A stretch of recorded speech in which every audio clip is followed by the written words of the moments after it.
Hello बच्चों, नमस्कार। आप सभी का बहुत बहुत स्वागत है। देखिए, हम बात करने वाले हैं आज के इस वीडियो में कक्षा 10वीं विषय हिंदी हिंदी की जो आपकी बुक है क्षितिज के हमने सभी चैप्टरों को पूरा कर लिया है। अब हम बात करेंगे कृतिका का पार्ट 2। 1 और 5 तो हमारे द्वारा डाल दिया गया है, लेकिन 3 पार्ट मतलब इस बार का जो पार्ट रहेगा वो पार्ट रहेगा 2, जिसका नाम है साना साना हाथ जोड़ी। पाठ का नाम है। इस पाठ को जो लिखने वाले हैं उनका नाम है, लेखिका का नाम है मधु कांकरिया। मधु कांकरिया ने इस पाठ को लिखा है। जन्म इनका 1957 में हुआ है, कोलकाता में। ठीक है, याद रखिएगा। देखिए बच्चों, बोर्ड परीक्षा 2024 के लिए आप लोगों के लिए बहुत ही महत्वपूर्ण है। ऑब्जेक्टिव साथ में प्रश्न उत्तर भी इस चैप्टर के मैं बताऊंगा कौन कौन से आईएमपी क्वेश्चन आपको करने हैं। बच्चों, इनका जो जन्म हुआ है 1957 में हुआ है, कोलकाता में। इनकी जो रचनाएं हैं मधु कांकरिया की, चिड़िया ऐसे मरती है, खुले गगन में लाल सितारे, 2 रचनाएं याद रखना है। इनके जो पिता का नाम था, चौथा प्रश्न है, ध्यानचंद वर्डिया है, और माता का नाम जो है अक्षय देवी है। यहाँ पर बड़ा की मात्रा आएगी। पहाड़ी युवतियाँ क्या पहनकर चाय तोड़ती थी, तो आपका आंसर हो जाएगा बोकू। भारत का स्विट्ज़रलैंड है कटाओ, और पहाड़ी कुत्ते भौंकते हैं पूर्णिमा की रात में। सभी प्रश्नों को नोट कर लीजिएगा बच्चों। अगला क्वेश्चन है, एक कुटिया में घूमता देखा है। लेखिका ने एक कुटिया में क्या घूमता देखा था, तो आंसर हो जाएगा धर्मचक्र। अगला क्वेश्चन, धर्मचक्र को घुमाने से क्या होता है, पाप धुल जाते हैं। और गाइड कम ड्राइवर का नाम क्या था, जितेन नारगे। सभी प्रश्नों को नोट कर लीजिएगा बच्चों, यहाँ से ही आपके प्रश्न पूरे 100% परीक्षा में बनेंगे। एक भी ऑब्जेक्टिव आपका आउट नहीं होगा। बस इन ऑब्जेक्टिवों को यहाँ पर आप अच्छे से कर लेंगे याद। सिक्किम में दूध देने वाला जानवर कौन सा है। नंबर 13 है, गंतोक का अर्थ है पहाड़। देखिए, गंतोक किसी शहर का नाम नहीं है। जो सिक्किम के लोग थे वो गंतोक कहते थे पहाड़ को। वहाँ पर एक पहाड़ था जिसका नाम क्या था, जिसका अर्थ क्या है, पहाड़ है। देखिए अगला क्वेश्चन जो बहुत ही महत्वपूर्ण है आप लोगों के लिए, गैंगटॉक से युमतांग दूर था 149 किलोमीटर, 149 किलोमीटर दूर था।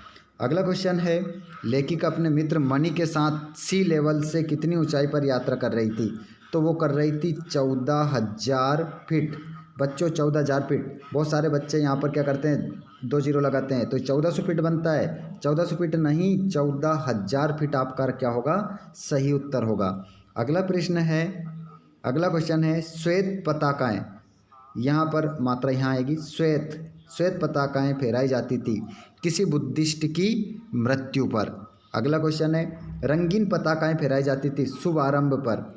और 7-8 वर्ष के बच्चे पहाड़ पर कितनी ऊंचाई चढ़कर स्कूल जाते थे, 3-3.5 किलोमीटर। अगला क्वेश्चन देखिएगा, सिक्किम में किसके फुटप्रिंट हैं, तो गुरु नानक के। और लेखिका के कॉलेज का नाम क्या था, लेडी बेटन। और लेखिका ने एमए किया था अर्थशास्त्र से। अगला क्वेश्चन है आपका, गुलाबी पत्थरों के बीच बहने वाली नदी तीस्ता। इसके आगे का क्वेश्चन देखिएगा आप, गुलाबी पत्थरों के बीच बहने वाली नदी कौन सी, तीस्ता है। और क्वेश्चन नंबर 5, बड़ी टोकरी का नाम क्या है, उसे हम कहते हैं ठोको। अगला क्वेश्चन, हिमालय की तीसरी सबसे बड़ी चोटी कंचनजंगा। और ये पाठ विदा है, तो ये जो पाठ है मधु कांकरिया ने जो लिखा है ये यात्रा वृत्तांत पाठ है। तो ये तमाम ऑब्जेक्टिव इस पाठ से जितने भी बनने वाले थे बच्चों मैंने आपको बता दिए हैं। आप सभी बोर्ड परीक्षा के लिए लिख लीजिए ताकि आप अच्छे अंक प्राप्त कर सको। चलिए अब इस चैप्टर के मैं प्रश्न उत्तर आपको बता देता हूँ। प्रश्न नंबर 1 है, ठीक है, साना साना हाथ जोड़ी पाठ का नाम है, लिखने वाली मधु कांकरिया है, बात हमने कर ली है। इसका पहला आईएमपी क्वेश्चन लगाइएगा आप, झिलमिलाते सितारों की रोशनी में नहाया गंतोक लेखिका को किस तरह सम्मोहित कर रहा था। ठीक है, तो इसका आंसर लिख लीजिए बच्चों। बहुत ही शानदार और बहुत ही सरल आंसर आप लोगों को यहाँ बताएंगे। लेखिका को रात की रोशनी में जगमगाता गंतोक उल्टे पड़े हुए आकाश जैसा लग रहा था। सौंदर्य की इस घटा को देखकर लेखिका भाव विभोर थी।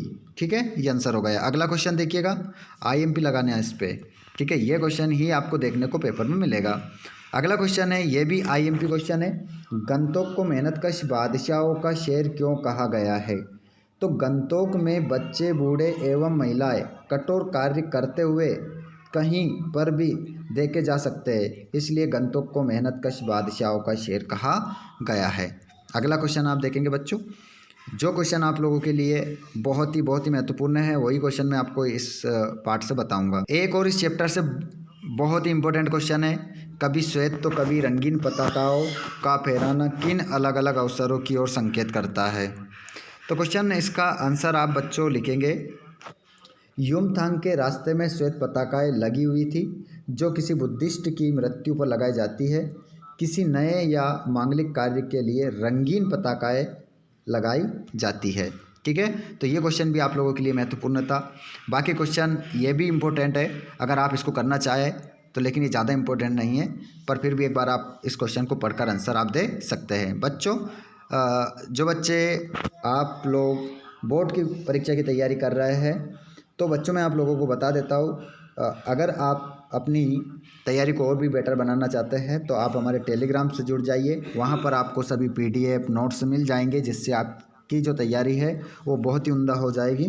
तो बच्चों, आप सभी टेलीग्राम को ज्वाइन कर लो, जिसकी लिंक डिस्क्रिप्शन में है, या आप टेलीग्राम पर जाकर सर्च भी कर सकते हैं, pre Sanskrit coaching classes Biaora search करिए और हमारे टेलीग्राम से जुड़ जाइए, जिसकी लिंक आपको डिस्क्रिप्शन में मिल गई। और जो बच्चे हमारे इस वीडियो को देख रहे हैं, आप चैनल को सब्सक्राइब करिएगा बच्चों, और घंटी की बटन कॉल पर करिएगा, ताकि तुम क्या करो, अच्छे से अपनी तैयारी कर लो। ठीक है बच्चों, तो ये हमारे कुछ क्वेश्चन थे इस चैप्टर के।